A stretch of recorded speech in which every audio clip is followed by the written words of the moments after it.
How's it going, everyone? Today we're going to be doing some more statistics, and we are going to look specifically at Section 4.2, Experimental Design, and we're going to be looking specifically at Day 3, the different kinds of designs that are available to you as someone who is creating a experiment. So let's have a look over there, and let's see what we have. So Taft Charter High School, has decided to offer an SAT prep class again this year. Ooh. It will be offered in two different formats, either online or in classroom. That's considering the climate that we are in right now, that should seem very likely at some point now. So the counselors want to know which teaching method will yield a higher SAT score, so they've allowed us to set up an experiment. 50 students have signed up to take some form of SAT prep. There are 20 seniors and 30 juniors. Okay, so we're going to start by outlining a completely randomized design to compare the two treatments. And this is what we did in the previous section. We only did the completely randomized design. So let's take a look at what that looks like. We're going to start off with our base of 50 students. Okay, and then we're going to random assign.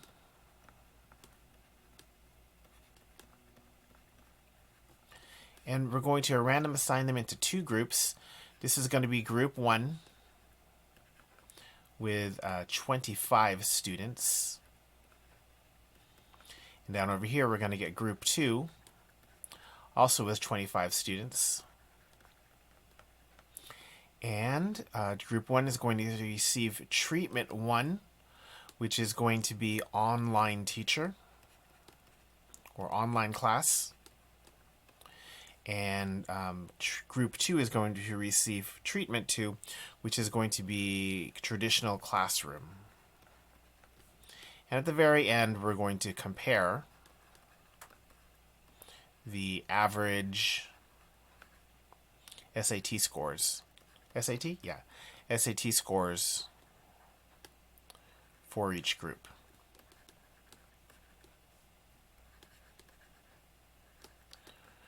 Okay, that is pretty simple. That's exactly what we did last time. And remember, this is called a completely randomized design. So completely randomized design. Easiest one to do. It's always done the same way. Just divide your subjects into groups and assign a treatment to each of those groups. Now, we're going to get into some more advanced looking experimental design with number 2.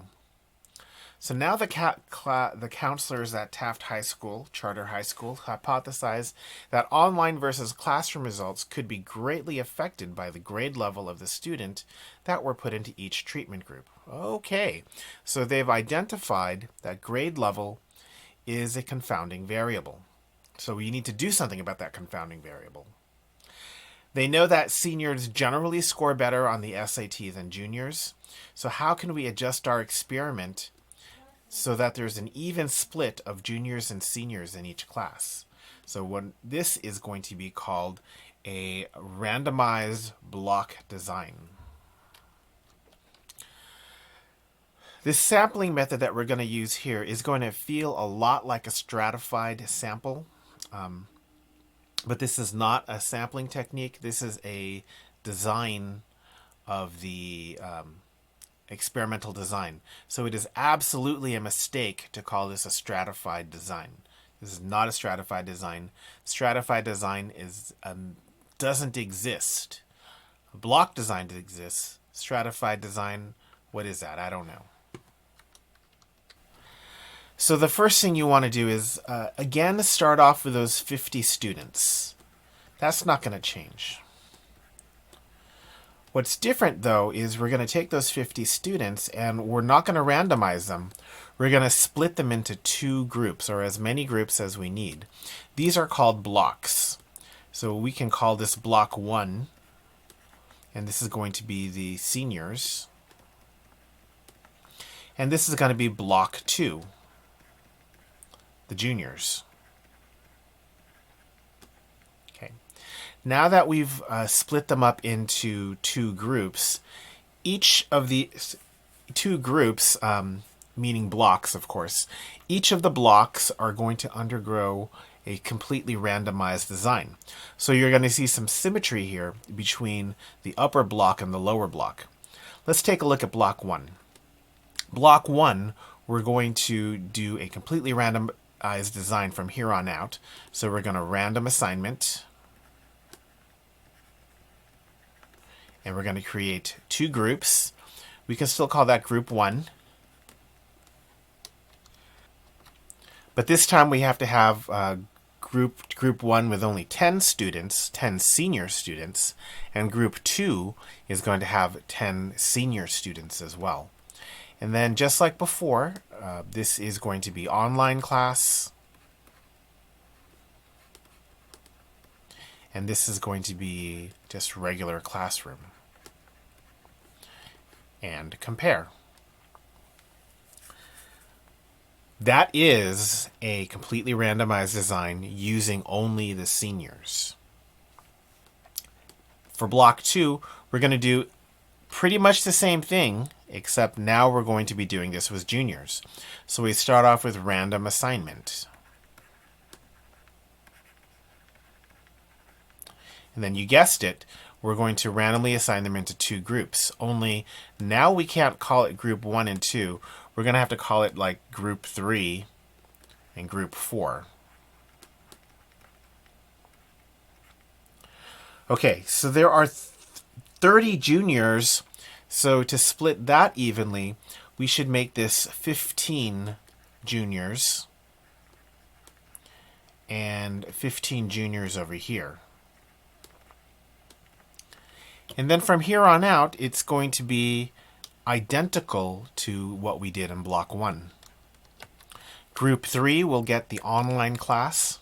Group 4 will get the classroom. And then at the very end, we're going to compare. So take a look at this randomized block design and recognize that it is 2 parallel, completely randomized designs. So there is our randomized block design, and let's take a look at the third one. Actually, changed my mind. Before we look at that third one, I want to remind you that the reason we're doing a randomized block design is because we've recognized that the class level, junior and senior, is a confounding variable. It's a source of variability. So we want to recognize that and separate them and separate our students in those 2 blocks and have them do their experiments separately. Number 3, the counselors now worry that a student's GPA is certainly going to affect their SAT score. So we're only going to look at the juniors, and we want to make sure that the different GPAs being evenly distributed among the 2 treatment groups. Well, in this case, we're going to have to start off by ranking and ordering. So order the juniors. And I think I'm going to start typing here. We're going to order the juniors by GPA. Okay. After we've ordered the juniors by GPA, we're going to take the top two,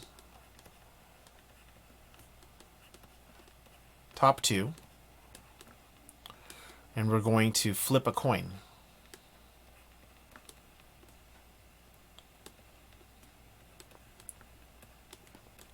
And then what we're going to do with those 2 is we're going to assign whoever got heads to group 1, and the other goes to group 2. Okay. So what we've done here is we have distributed one person with a high GPA to group 1 and another person with a high GPA to group 2. So group 1 and group 2 are now even relatively in terms of GPA. And then we're going to repeat.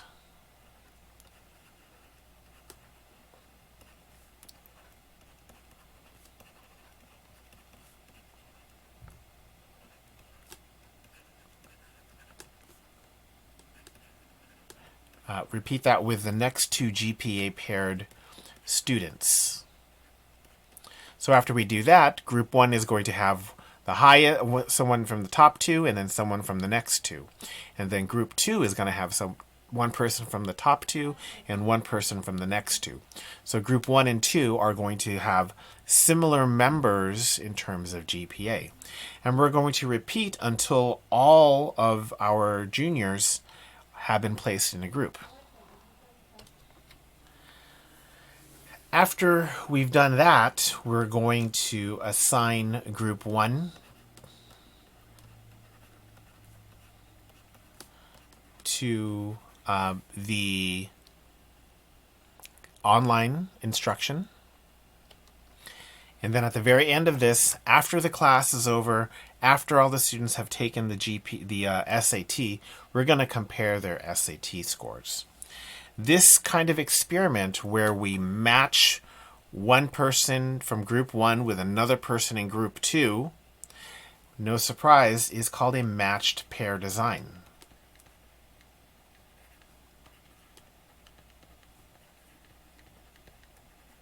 Okay.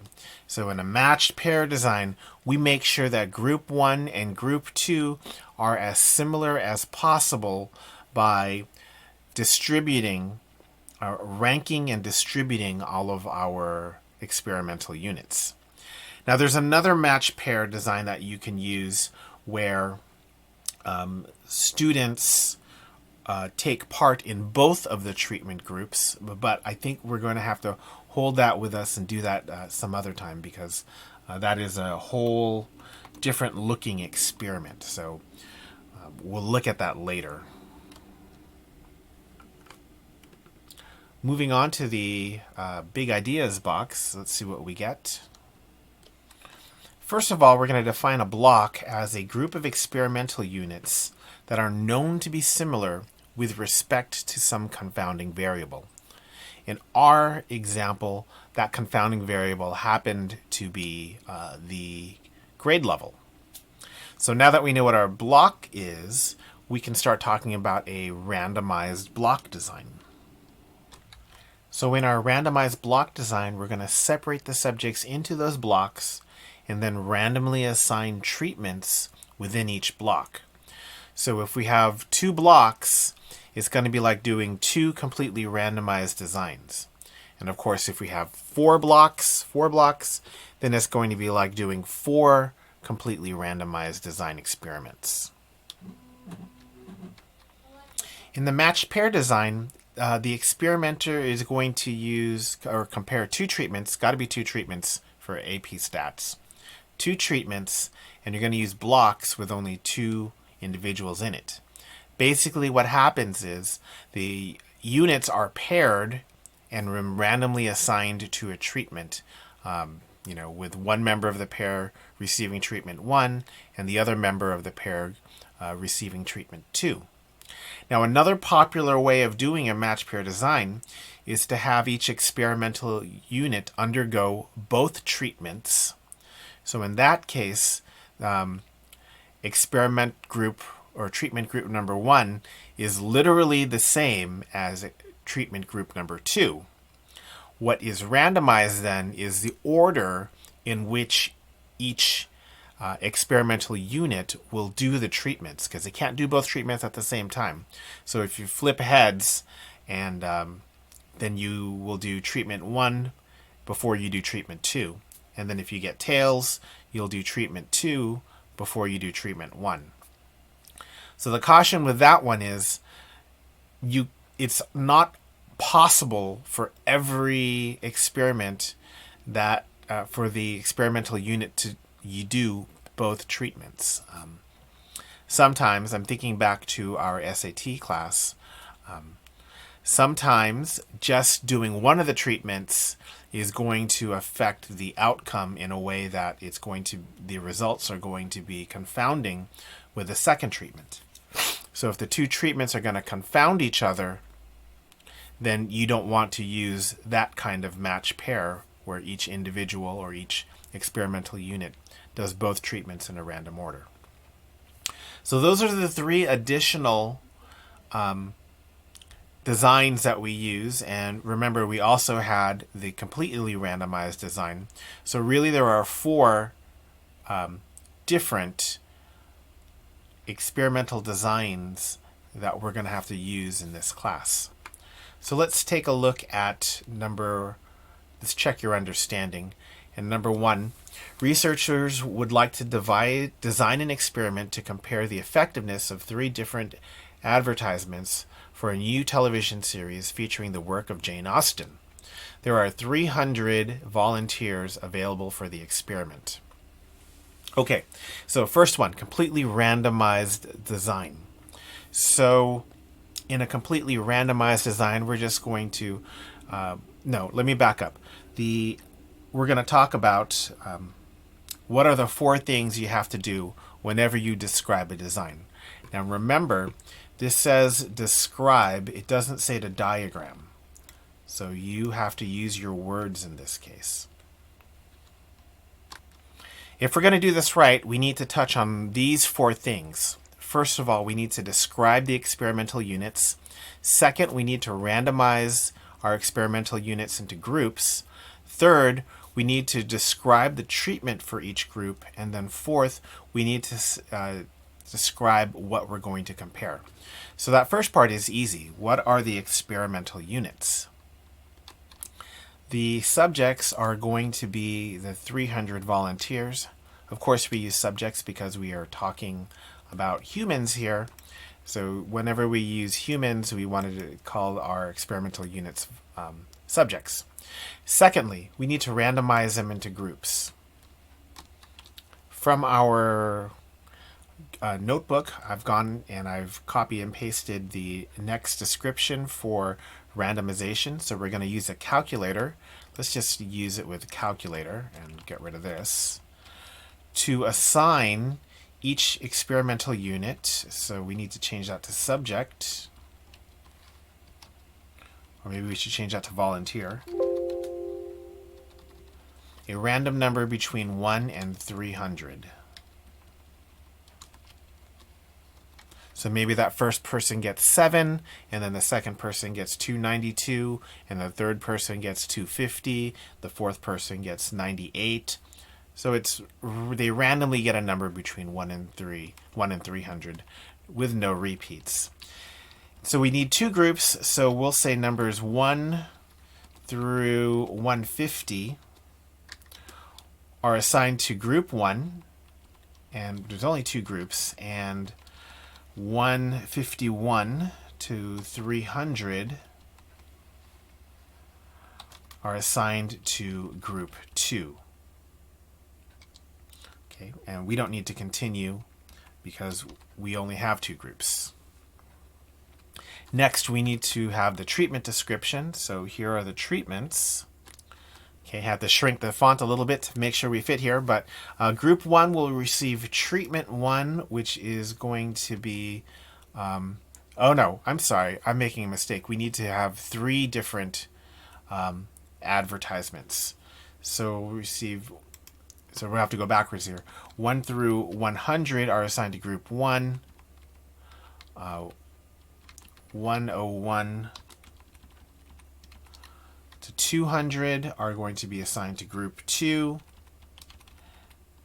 and 201 to 300 are assigned to group 3.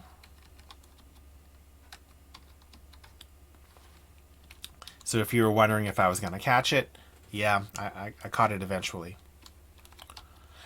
Okay, back to the treatments. Group 1 will receive treatment 1, and they don't really say what that is, so the description will be advertisement 1. Group 2 will receive treatment 2. We'll call that advertisement 2. And group 3, it says continue if necessary, and of course it is necessary now. And group 3 will receive treatment 3, which is advertisement 3. Okay, so that reads pretty good.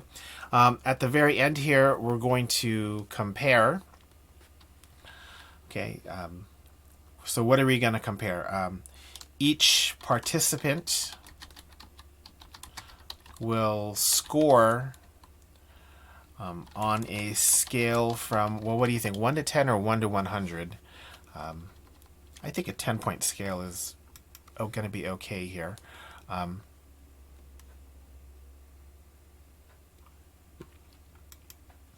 We'll score on a scale from 1 to 10 their opinion of the new series. Okay. And then let's copy and paste for the rest of the compare. All right, so after what time period should we use here? It's not really a time period. So after viewing the ads, we're going to compare and we're going to have to compare the average, right? So the average of the opinion score for each group. I don't think we need the word of, too. The average opinion score for each group. So that's a pretty good description. It hits on all the things that we needed to do for our completely randomized design. Now we're going to do something similar to that. We're going to do a randomized block design, and we're going to go ahead and first of all think about what block would we choose here. It's very open-ended, and it doesn't really say what the blocks should be. So if you think about it just a little bit, hopefully you will come across that, well, what's going to be important here is we're going to block by exposure to Jane Austen. Blocks create 2 blocks. That first block will be familiar with Jane Austen, and the second block will be not familiar with Jane Austen. Okay, let's suppose that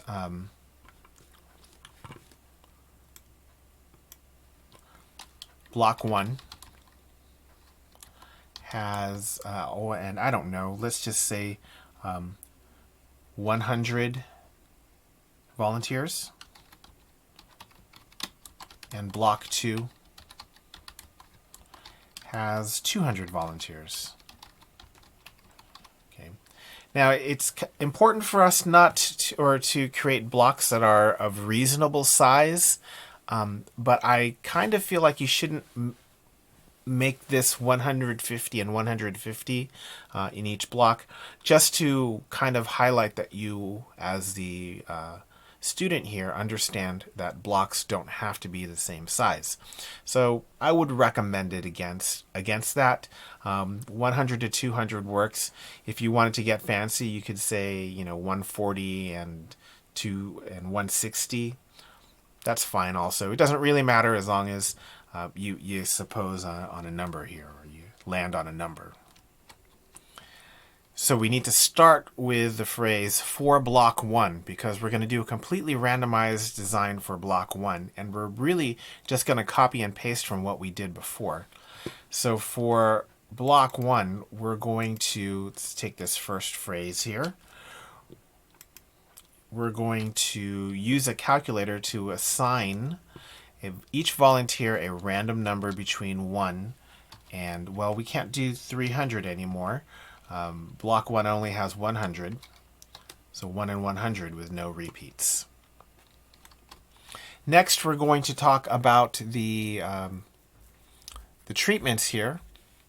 Sorry, the randomization into groups. So the experimental units who receive numbers 1 through 33 are going to be in group 1. And then we're going to have to say 34 to 66 are going to be in group 2. And then lastly, we're going to do 67 through 100. Now the groups are not all the exact same size, but they are reasonably close. If you wanted to streamline this, you can write down the treatments here now. I think I'm going to do that because this is a very long problem. So the experimental units that have received numbers 1 through 33 are assigned to group 1, treatment 1, which is add 1.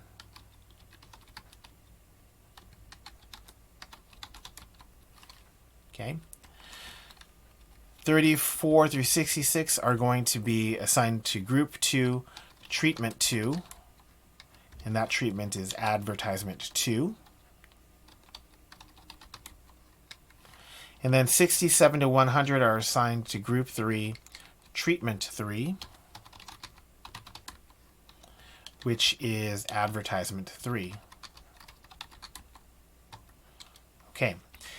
Now that we have assigned treatments and individuals in block 1, we've got to do block 2. So we're going to do something very similar again. So basically going to copy and paste this. For block 2, we're going to use a calculator to assign each volunteer. I should have said in block 2. In block 2.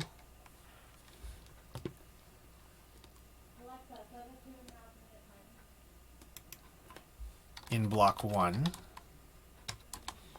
Okay, so for block 2, use a calculator or to assign each volunteer in block 2 a random number between 1 and now we have to go to 200 with no repeats. The experimental units that receive 1 through, and then let's see, 200 divided by 3 is 66. 1 through 66 are going to be assigned to group 1, treatment 1. And then we're going to have to do 67. And then 66 times 2 is 132. To 132 are going to be assigned to treatment 2, group 2. And then 132 to 300 are going to be assigned to group 3, treatment 3. And then at the end, we'll do the exact same thing we did before because we have to measure something. So we're going to measure their opinion on a scale of 1 to 10. And after viewing ends, compare the average opinion scores for each group. Now we have created 6 groups and it seems as though we need to change this to not group 1, but this is now group 4. And then this is now group 5. And then this is now group 6. So we have 6 groups, 3 treatments for each group, and we're comparing. So that is, quite a lengthy problem. If there are ways to streamline that, I would kind of recommend that. But be cautious because if you skip anything here, you're really going to, do something with your score on this question. And finally, with this last question, why might a randomized block design be better? Well, things are always better when they minimize variability. So the block design and the randomized block design